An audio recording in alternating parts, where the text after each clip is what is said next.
I think you muted, Maria.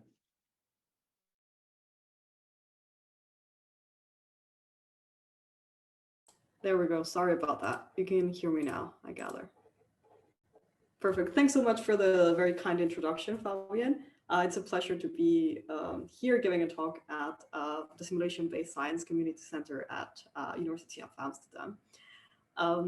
Well, as you'll see, I'm a big fan of these methods.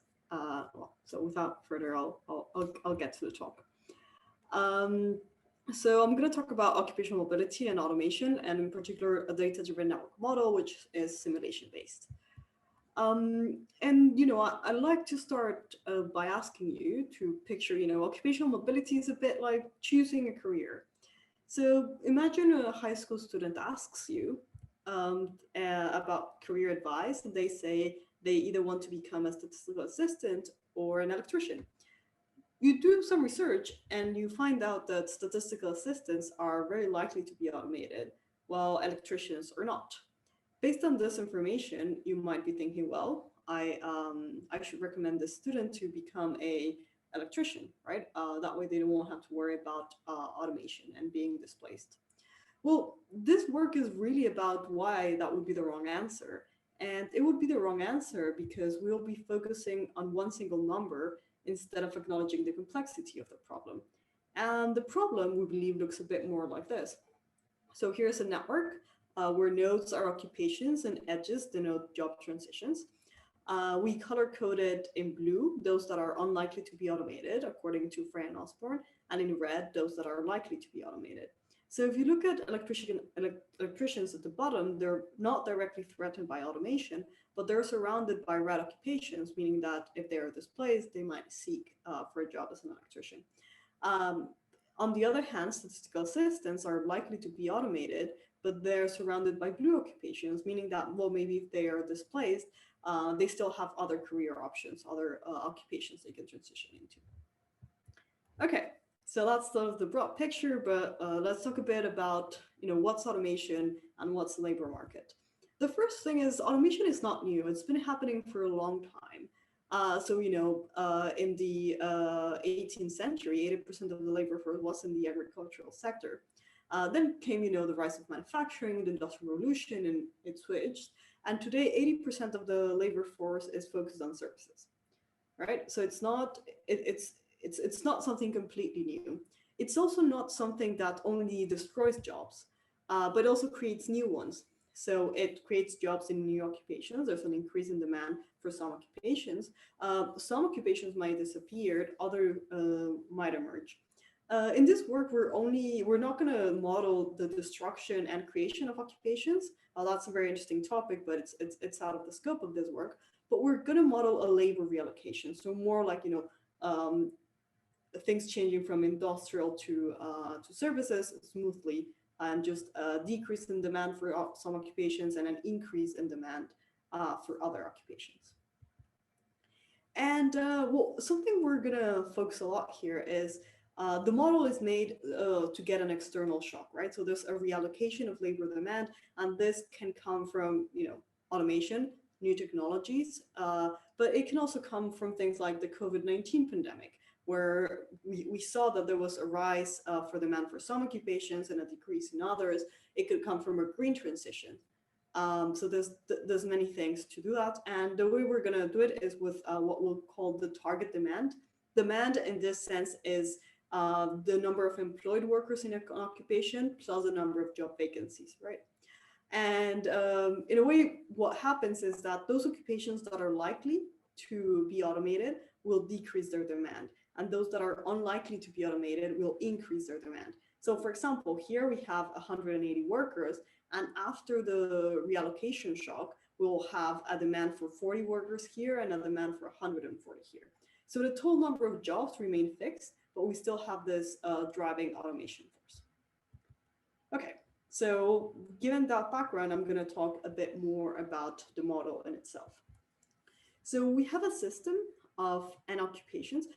Sorry, before I dive into the model, I should say, if anyone has any questions, please go ahead. I'm not looking at the chat that much, but if you have questions, just drop in, please.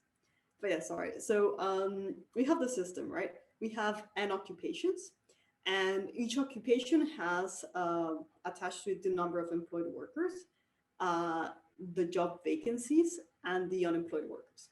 So an unemployed worker at occupation I is a worker that was previously employed in that occupation and then got separated or fired, and then became unemployed, right? So this is sort of the three variables we have for each occupation, and we track them through time. Okay, so how do workers behave? What's going on behind it? Well, it's actually pretty simple. We have a worker, and they can be either employed or unemployed. They're always attached to one occupation, right? And then the employed worker, you ask, was there separated or fired? Separated is sort of the term we use in labor economics.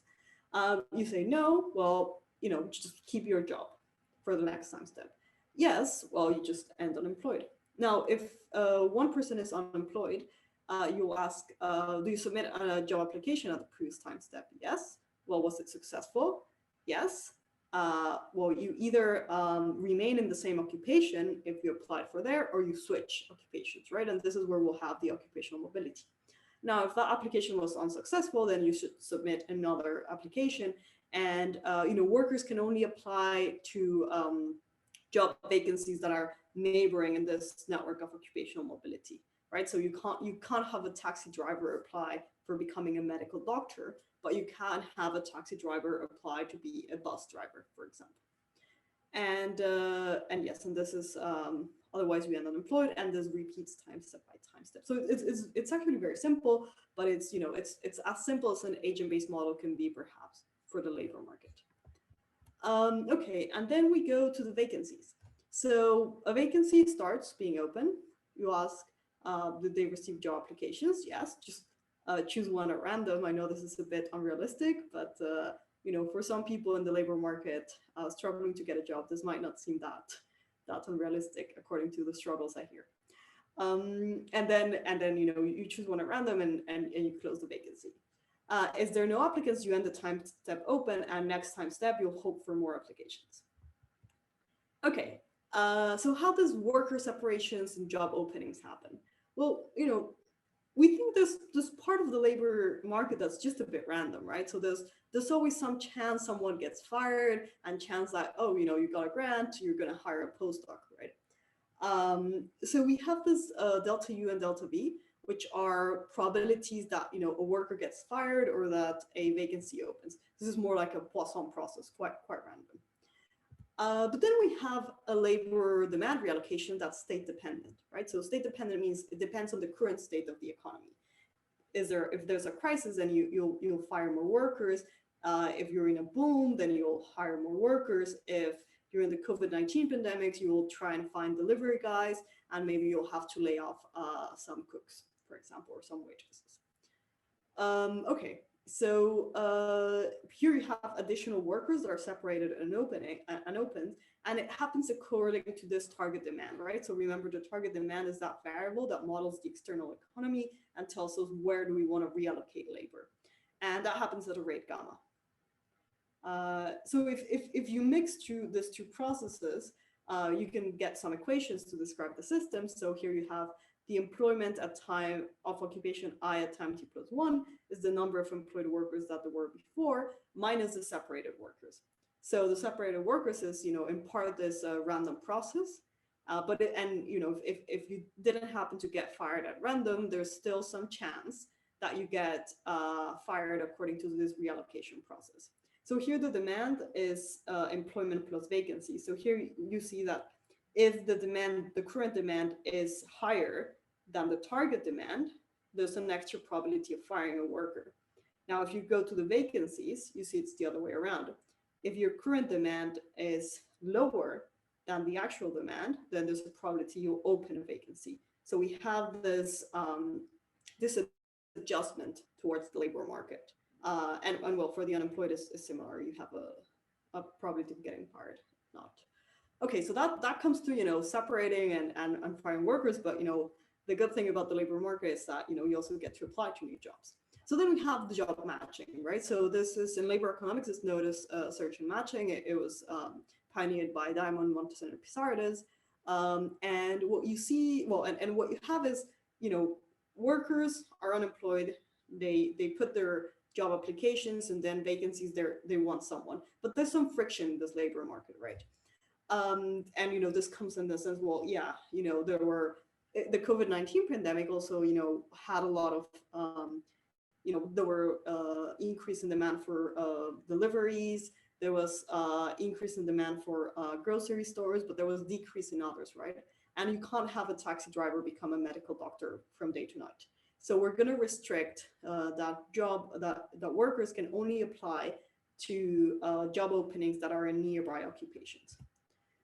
Mathematically, that's just, you see how many vacancies. So I is your occupation, J is an occupation you could apply to. You see how many vacancies there are in that occupation. Aij is the adjacency matrix. It's weighted. So you sort of see, well, first of all, if there's an edge. If there's no edge, you can't do it. If there's an edge, well, you're weighted and, an overall factor. And this gives the probability that a worker applies to one occupation. And well, then there's the hiring process because, of course, it could be that just by luck, a vacancy gets no job applicants. There's a model with what we call the earn-ball matching function and the several others. But it basically encloses is that there's some friction in the labor market. Okay, sorry, and that's the flow of workers. So this says how many unemployed workers in occupation I were employed at J at time T. So it gives you mobility. Of course, if this is FII, it just means the worker remained in the same occupation. So now we add to our dynamic equations.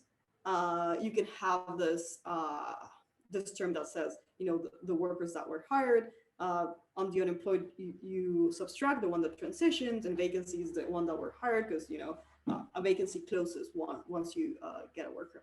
Now, these are dynamic equations, and they're much faster to solve than the agent-based model. So when I show this flow diagram, that one's one you need to simulate, and that takes time, right? Well, these dynamic equations you solve in a matter of seconds or minutes. So this allows you to explore the parameter space, because I haven't talked about how we calibrate all of these parameters. But to do that, you need to solve this fastly, and it's really not possible to do it with the ABM. Okay, so let me talk about macroeconomic behavior and calibration. So to do this, let me first introduce the Beveridge curve, which is one of the most known stylized facts of macroeconomics. And the thing is, well, unemployment and vacancies are negative correlated in the sense that, here we have the vacancy rate, the unemployment rate. And if there's a lot of unemployed workers, the vacancy rate is high, is low. If there's very few unemployed workers, then the vacancy rate is high, right? And this makes sense, right? If there's few workers, you just end up looking for someone to take a job a long time, and the other way around. Another thing is that, this is cyclical. This is coordinated with what we call business cycle. So a business cycle in the economies is the typical crisis and recovery period.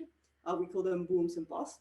So during the boom, that's like when we're recovering, you see unemployment rate going down and vacancy rate going up. During recessions, like, the great financial crisis, or right now the COVID-19 pandemic, you'll see vacancy rate going down and unemployment rate going up. The several things from this curve. One is just the negative correlation, and then the other is the cyclicality.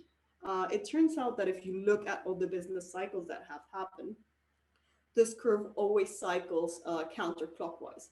So it goes here and then it shifts towards the right and up, and that's actually quite important and quite worrying, because it means that for the same level of vacancy rate, there's a higher unemployment rate, right? So if you're here, you have the same demand. People are still looking employers are still looking to hire people, but somehow people are not getting to those jobs.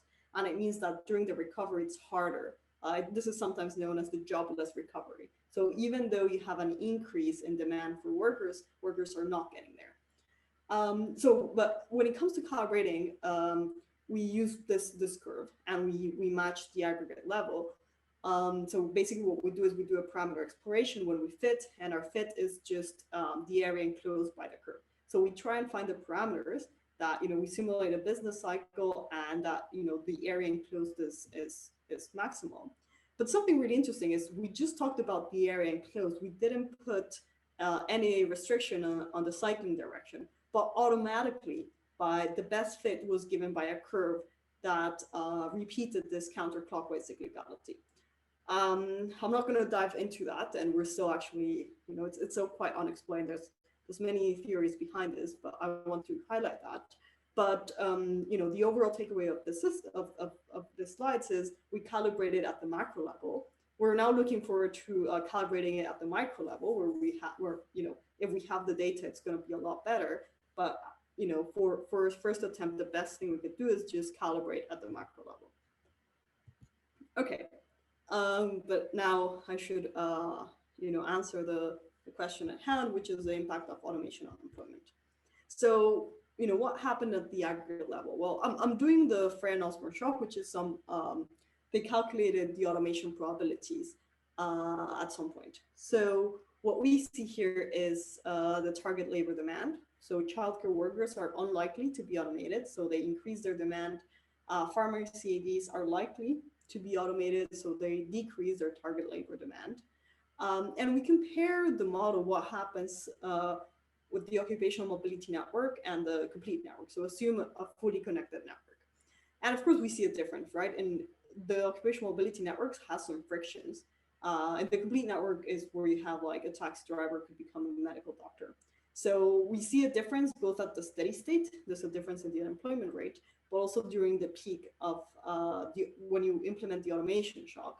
It's a lot harder in the occupational mobility network for workers to find jobs because of this restrictions. And we also focus on the long-term unemployment, which has similar dynamics. The long-term employment is those workers that have been unemployed for 27 or more weeks.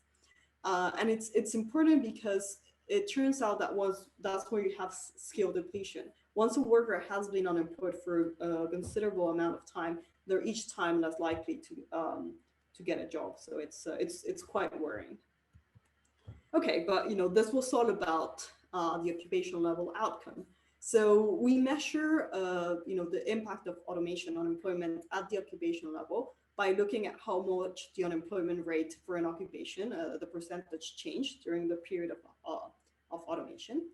So here we have, on the horizontal axis, we have the probability of computerization. So how likely are you to be replaced by a robot in a sense? And the unemployment rate and long-term unemployment rate percentage change. If it's above 0, it means you increase, so that's bad news. If it's below 0, it means you decrease, that's good news. Okay, and we compare this for two networks again. So we have the occupational mobility network and the full network. And when we see the complete network, which is the orange one, we see, basically what happens is determined by the probability of computerization, right?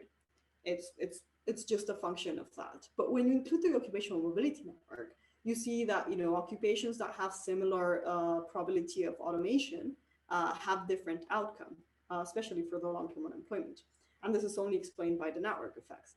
So for example, when we talk about childcare workers, well, they're unlikely to be automated, but maybe because there's so many workers around that occupation that could take that job, they're actually being displaced, not directly from automation, but they face this second order displacement effects. Same thing for the electricians. And statistical assistants and farmer CADs, that's the other way around. Okay, but then one question we had is, what are the network effects, right? Because a lot of people say, well, actually not a lot of people, but one could argue that, okay, there's going to be automation, there's going to be job displacement, but people can move occupations, right? And maybe that's good. So one way to measure if it's good or bad is we can take the difference between the occupational mobility network and the complete network, just this difference, and see if it's if you're more likely to be unemployed because of the network effects or less likely. Right? And we can compare that to, for example, median wage.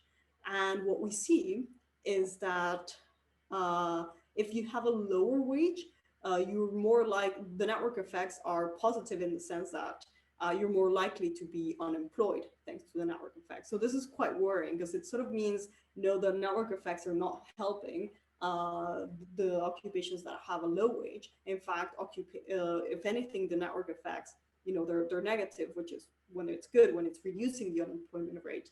And the long-term unemployment, if anything, they're positively affecting those occupations that have a high wage.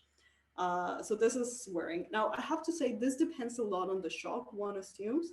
Um, at the moment, I'm using this for an Osborne shock, which is sort of the standard one, but there's been other estimates, and depending on the estimate, you can get different results, which, of course, makes sense. This is a model that sort of propagates a shock, but it's really important to think about what's really happening, right? And, here we're talking about automation, but it could be other stuff. Okay, so let's talk a bit about what's driving the behavior of these occupations, right?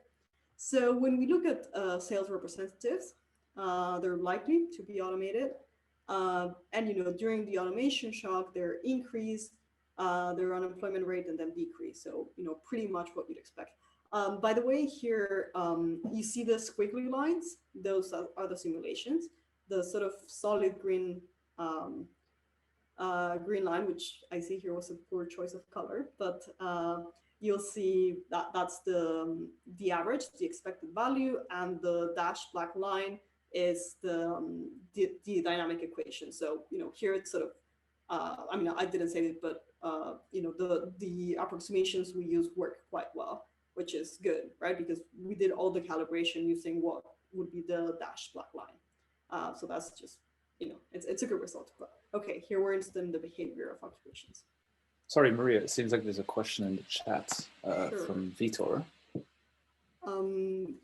Vitor, would you like to say your question? I was muted. I was just wondering if that could mean, I guess, assuming a bunch of other things, that there could be a transition from low, well, this is regarding 2 slides ago, from low, yeah, that one, from low wages to high wages, right? So presumably, if you get less employment in that, you would have a chance to maybe, upgrade your education or something.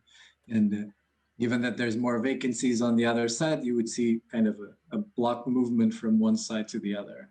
Right. Yeah, that's exactly right. Actually, if we go way back here, what tends to happen is when we look at this is quite clustered, right? So we tend to see blue here, red here. Okay, there's a bit of mixture, but it's basically quite clustered. It also happens to be that the Freya-Osborne shock is automated. It's correlated with wages. So it's poor workers that are being automated the most. So yes, as you say, it's like, these guys are being automated and they're unlikely to transition here.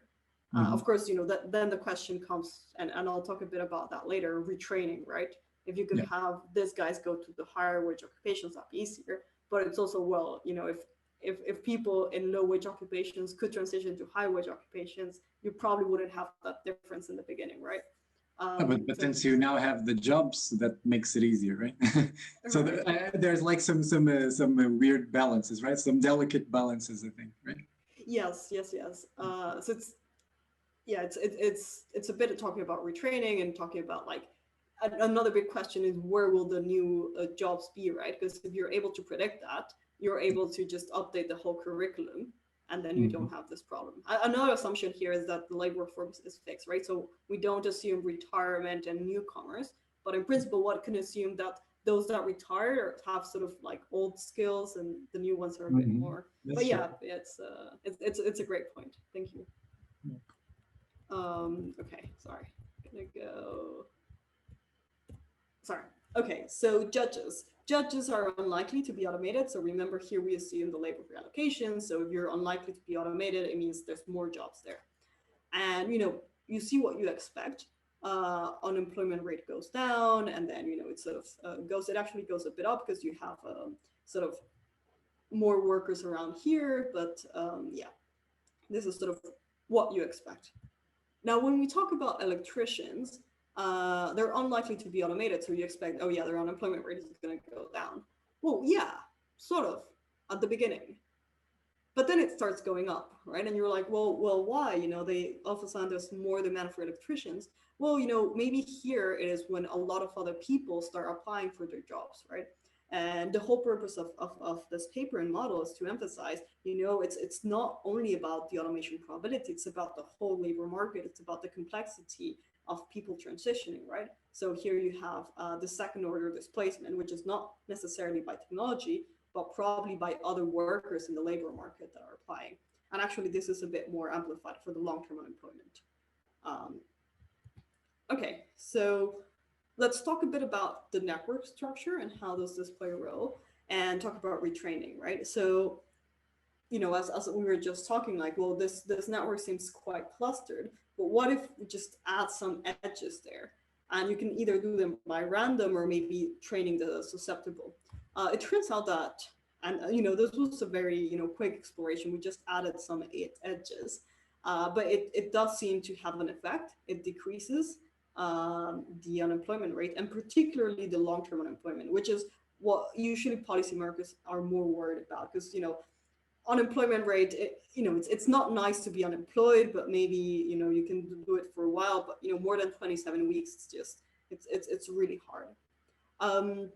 We're still looking more into that. I'll talk about this later, but we did it, we modeled retraining focusing on, you know, the work activities of different occupations, because we assume that, well, you know, you can retrain, but there's always a limit to retraining, right?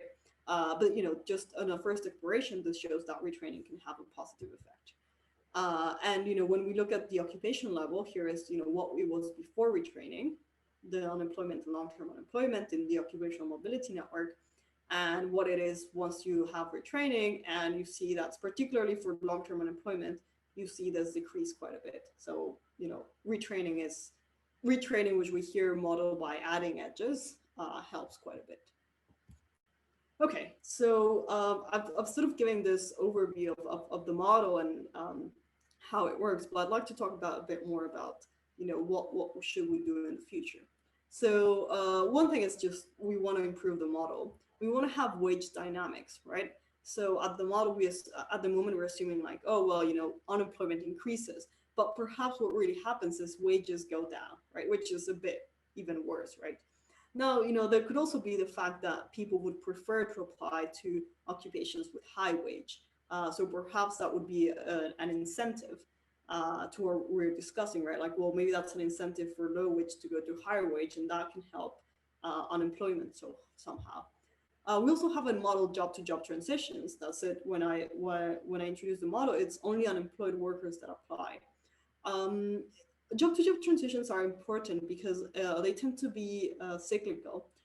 During recessions, people that have a job, they're not likely to look for new jobs. They sort of think like, oh, well, it's quite hard to be having a job. I'm just going to remain on the same one. But in recoveries is when people start looking more for jobs. So there's actually some work suggests that there's some displacement during recovery periods because it's the employed workers that are looking for jobs, and in a way don't let the unemployed workers get those jobs. So it's modeling some friction. Multiple job applications, this in principle should increase the matching rate between unemployed workers and vacancies, but it could also decrease it, right? If we have workers applying to too many jobs, you sort of saturate the market. A vacancy might say, oh yeah, we want to hire you, but then since you sent all the 10 applications, you'll reject that one, and then it'll have to remain open one more time step. So it can have some adverse skills. Skill and age heterogeneity, the skills you have will affect where you can go. Memory effects. At the moment, we're sort of assuming a bit like a Markov chain, right? So you apply to new occupations based on your current occupation. But what tends to happen is you have a career path, right? This tends to be more directional, and it's also quite correlated with age. As age goes up, people tend to go into more managerial jobs. So these are important memory effects that one could have.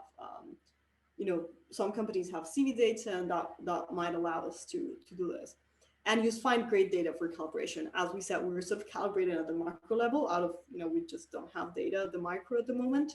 But overall, that's, to have, when it comes to agent-based modeling, calibration is key. And we really want to develop a model that has predictive power and validation. And, so far we're using the standard validation towards stylized facts and stuff, but I'm optimistic that new data will become available and we can improve on this. Okay, so talking about what drives job transitions, And here I'm going to start talking about other work we've done. So one thing we've focused on is this great database called ONET that talks about which workers do which work activities. That's, yeah. So, you have the lawyer that research laws and supervises personnel, same as the doctor, who also operates, monitors operations, which the farmer does, right? And we have, 700 occupations, 300 work activities, and, a standard way to study this is to map this into an occupational, into a network, sorry, going from a bipartite network to a normal network.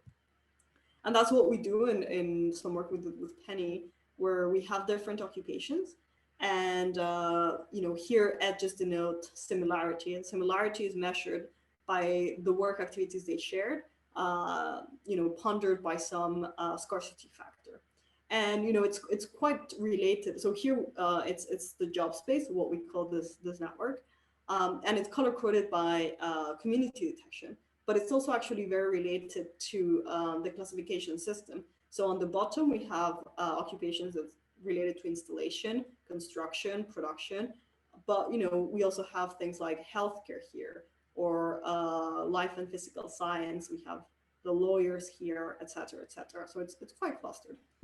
And when we look at predicting job transition, so basically we compare this network with the occupational mobility network.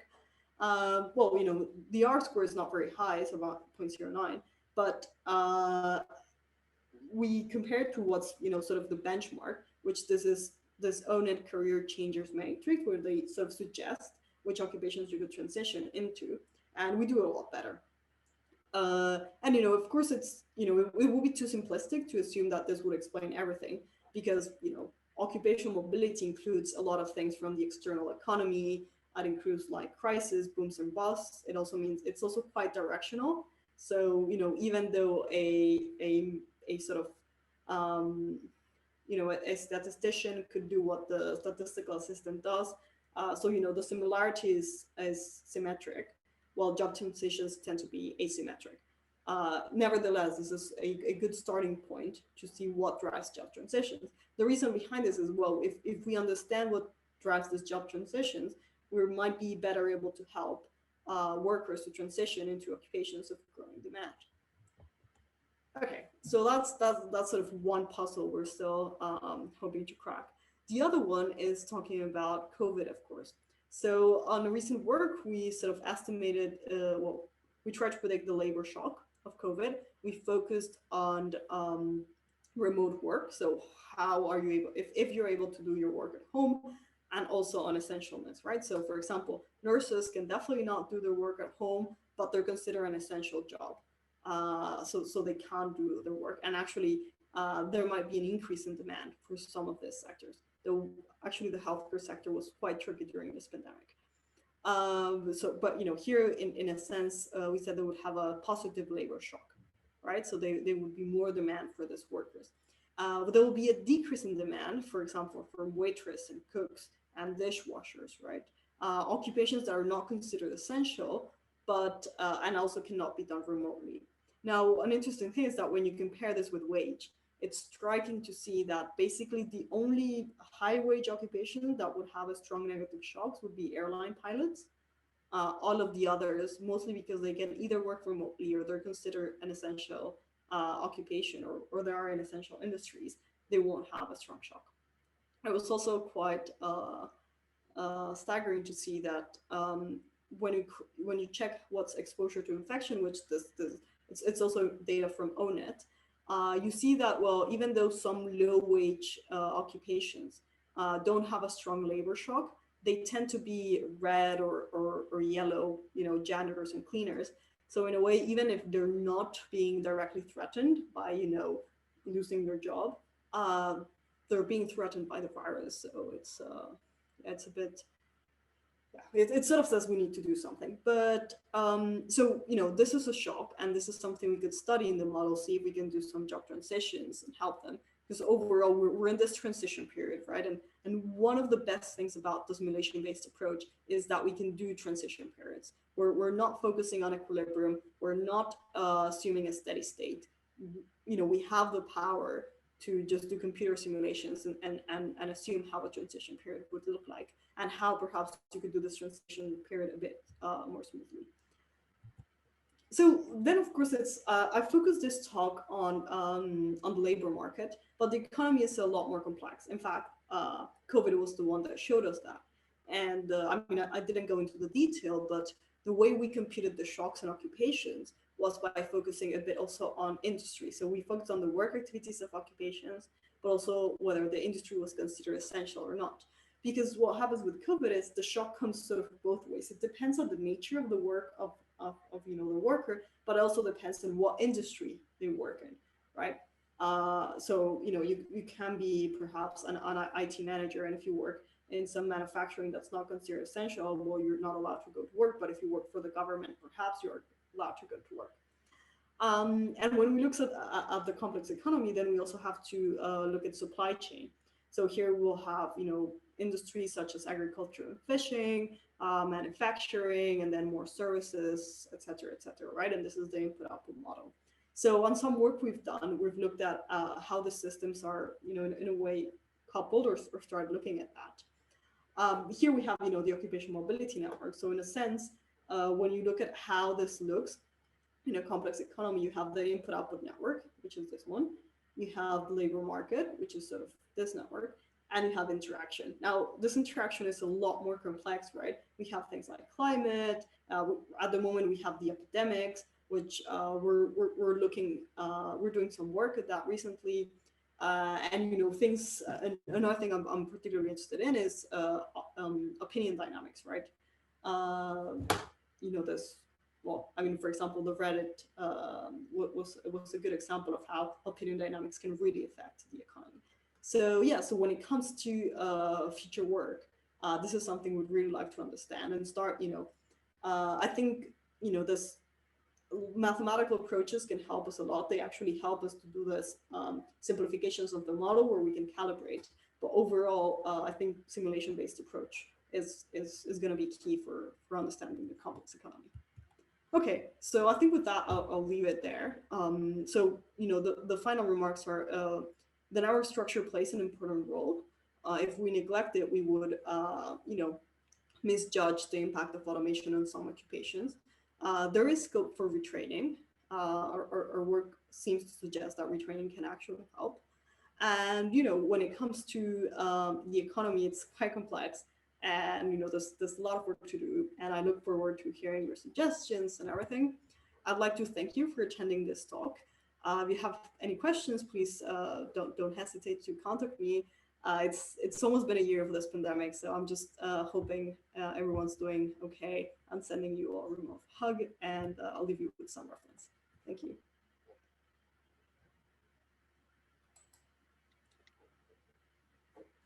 Excellent. Thank you so much. There's a lot of food for thought. Are there any questions?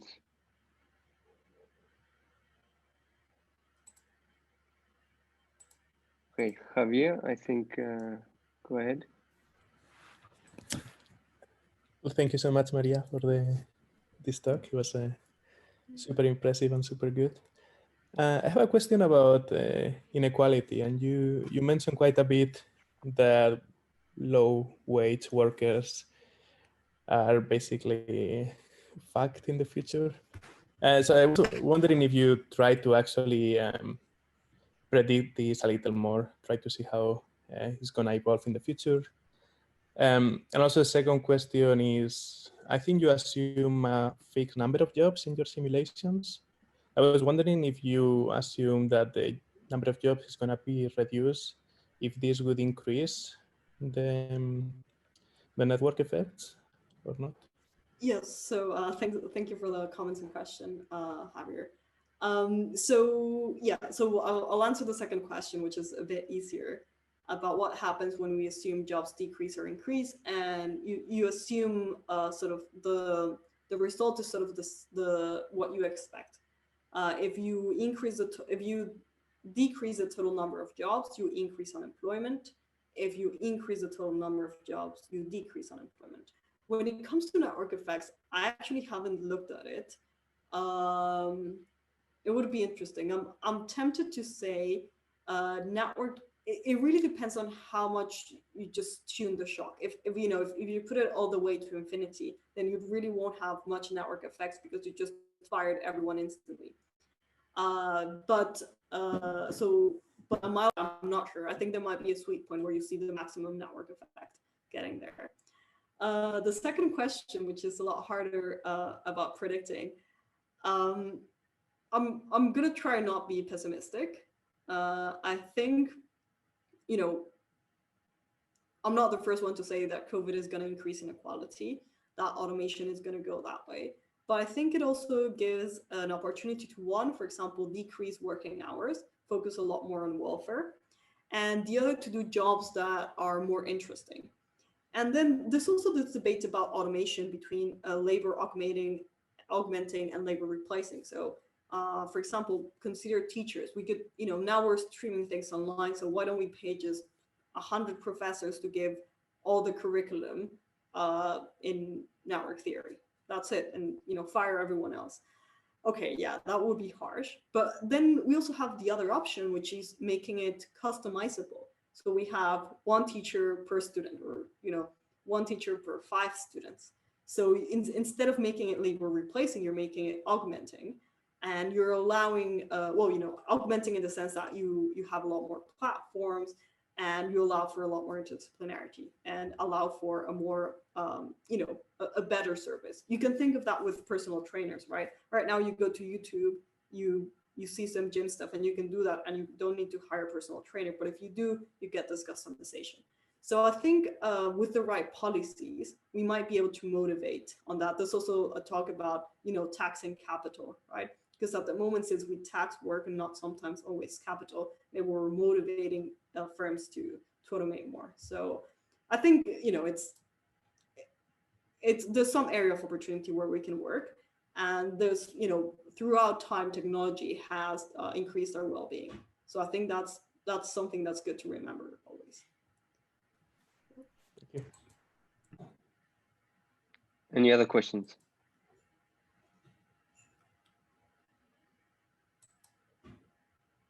Otherwise, I would go ahead. Last chance. Okay. Well, I'm wondering whether you could talk a little bit more about the network and how you constructed it. So it seems that now you assume it's static, right? And I'm wondering, well, it's kind of hard to model it as a temporal network, right? But I'm wondering whether you can give some insight of what's the time scale of the labor market? I mean, does it actually change a lot during 5 years or so that's one thing. And then, I mean, now you look at sort of shocks of, 30-year, I think, sort of forecasts. I mean, I understand that this is sort of a stylized thing and the main point are these network effects, but I'm wondering how this, this temporal nature of the network could sort of change the forecasts or how, and how we can think about this. Right, sure, that's a great question. So this network is a compilation of, we do it with census data. So census data that tracks workers and we see job transitions. If I remember correctly, this is 2010, 2017, and they're just all clustered together. One of the things we're looking at is if you divide this, the promise, of course, if you just look at 1 year, you might not have enough job transitions to say you have it significant. But our intuition is that, during recessions, you'll have what maybe you call downward mobility, right? So you switch to low wage. And during booms, that's where you have upward mobilities. There's also some reallocation. So if you looked at, during the financial crisis, production, this is out of memory, so I'm not sure, but I think it's mostly production that reduced jobs. So so I mean, to answer directly, you can make temporal networks from this. There's the data, and we could do one per year. I'm just worried we won't have enough job transitions to do that. There's some data from burning laws that might allow that. But the other thing is reducing the aggregation. So right now we're working with 400 occupations, if you would reduce it to, I don't know, 20 occupations, then there might be enough job transitions to look at this. But then, of course, then, you know, you miss the fine grain. So there's always this trade-off. If I'm looking forward to have more data and look at this more temporarily. I also have to say we kind of have to, because it so happens that the classification changes every 10 years or so. So we still have to do it. And of course, you know, which is good, because actually when you look at the classification system, there's some work saying like, well, you know, you actually split occupations because there's, or, you know, you create a new occupation. So which might go to what I talked about here, right? This job creation. So I think, you know, we tend to talk about, which was your second question, about timescales. So if we assume in 10 years this doesn't change too much, it's good. Actually, I think for COVID, it's the perfect time to study a fixed network, because yeah, occupations, you know, having an occupation created just because of COVID, okay, maybe there were some, if you, I don't know, if you consider contact tracing, but not really, like there were the few. So it's short enough that we can say, you know, the network is fixed. Automation, it might be trickier because automation is changing the network structure. Yes, we look at the 30-year periods, but actually, you know, working on my thesis, I sort of explored by putting the COVID shock in just 1 year. And you also have this effects a bit. Of course, you know, that one was a bit different because it was more focused on healthcare, but it's something that that it allows us to do. Yeah, so I guess broadly what I'm saying is to do it, actually, if we're only focusing on automation, it would perhaps be better to focus on this changing. I am confident that, sort of confident that on 10 years, I don't think it changes that much. You know, more than that, maybe so. For COVID, I think it's actually the perfect chance to just assume a fixed network. Yeah. Okay, thank you. There's... Vitor, I think you're up next. Hi, first of all, yeah, great talk. This is super interesting. I following Fabian's question, I had this thought, because I was thinking how this work also relates with that work of product space. I don't know if you've seen it, where you have countries being characterized by their industries. And something that came to mind was, well, first one question, I think I missed it. So this data is based on a particular country, which is? The US, yes. The US. So I was wondering if you have like, or if you would have data from different countries and try to see how, first of all, this network kind of changes as, say, GDP grows, and they say something about the process of, you know, industrialization, or like, you know, a country that is transforming from a very rural industry into a more, you know, service-based industry. And if you could, you know, say something about that process, I thought that would be really neat. Yeah, no, that's an excellent point. So this is for the US. The problem is mostly getting to the data, and it just so happened that the US sort of puts the data neatly in a platter, which is okay. So we do that. At least it seems for the UK, the ONS gives this data, and you know, I think Germany also has this data, but it tends to be confidential, so you have to apply through the government, because you know, the way this happens is they're surveying workers, and you have a lot of data. So the data exists, and we could make this networks. It's just a matter of getting to it that's difficult. And it's, you know, I'd love to be studying this, because I think the US labor market might be a lot more mobile than in the UK. Most likely because, you know, people just switched jobs a lot more, and that would, you know, should be correlated with occupational mobility. But I agree, it's interesting to see, you know, you could make a measurement of mobility just by seeing connectivity and see how that changes. So I think it's an excellent idea. I just regret I haven't had the time to, you know, apply and get all this data. Going to your other question, which was a bit on product space. So, you know, the reason we call the job space is related to that. In the sense of, you know, you have workers exporting products. You could think of like, you know, sorry, you have countries exporting products. you can think of workers, having this work activity and related it. And so I don't have those here in my slides, but if you look at the paper, this network is also quite clustered. So when you look at wage and education, you also see low wage and high wage, right? In the same way that when you look at the product space, you tend to see high GDP and low GDP. You tend to have that. And it's also comes, a bit differently for education. And you also see it actually on gender. So you also see this sort of, occupations that tend to be more related to women and occupations that tend to be more related to men. So yeah, that's also what we're really looking forward to do. Thanks. Yeah. Anybody else?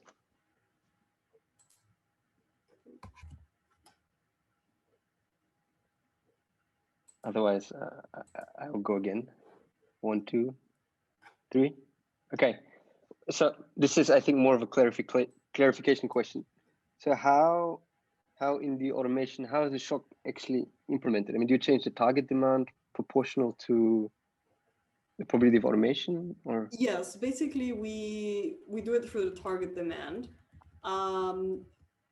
Proportion, what we basically assume is, we assume all the jobs remain constant. We assume the probability of automation says a reduction of working hours. So, if it's 20%, it means now we need 20% less working hours. And then we reallocate jobs lower. So in a way, we're assuming people work less. Right. So it's proportional, but it's also weighted by employment of each occupation, right? Because if you're automating an occupation that has half the labor force, then you're just automating half of the labor force. So it's linear, but it's also weighted by the employment of each occupation. Yeah, and that's then at some time point t, or is it more like a smooth thing? It's an S curve, so it's here. So it's mostly smooth. Right. And we took 30 years because it was when you look at Frey and Osborne, they said 10 to 20 years, and to add some smoothness, we just took 30. But most of this transition happens within 10 years or so. Right. And then I guess for the stuff you talked about, essential workers, you just play the same game. It's just not automation, but whether you're essential or not. And exactly. Yes. So what you'd see here is this S curve just gets really, really flattened, and it just you have the gray area like from here to here, and just have a year. The some results. I haven't included that because on the shocks we did, we assumed an increase in healthcare that happened only for a particular set of occupations, but actually a lot of healthcare occupations decrease their demand because people don't want to get their back checked because they really don't want to go to the hospital right now. So based on that, I think we need to be more careful, and that's why I didn't include those results. But it's in a way this model. I'm talking about automation, but you can include whatever theory you have for the labor market. Yeah, that's nice. That's very cool. So you can talk about I don't know, coal, like green jobs, green transitions. You can talk about everything. You just need the data in some kind of way to calibrate it, I guess. Exactly. Yes. It's also, the other reason with green jobs, it's a lot of people, there's a lot of attention on those, but when you focus on, coal and all of that, they don't employ that much people. And sometimes it tends to be, they do employ a good amount of people, but, it's sometimes an excuse, and this might be very opinionated, but it might be an excuse of oil companies to say they're going to fire a lot of workers, while you could just reallocate those workers in some sense. And automation and COVID have been a lot harsher, at least from my experience and what I see. I think it might be a lot harsher, those shocks, than the green one, and the green one would have a lot of benefits. Right. But that would also be only in a subspace, I guess, right, of the network, if you only the coal miners and so on. So yeah, actually the real problem with coal miners is that it's overall the number of jobs are few, but when you look, it's very geographically concentrated. So it can be really bad for a particular town. So that's the worrying part. Right. Interesting. Okay, any other questions?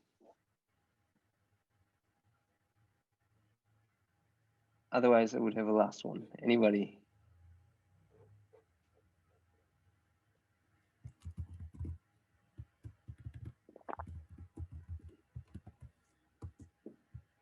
Vitor, I guess your hand is still raised from last time. Yes. Yes, that is correct. Okay. Or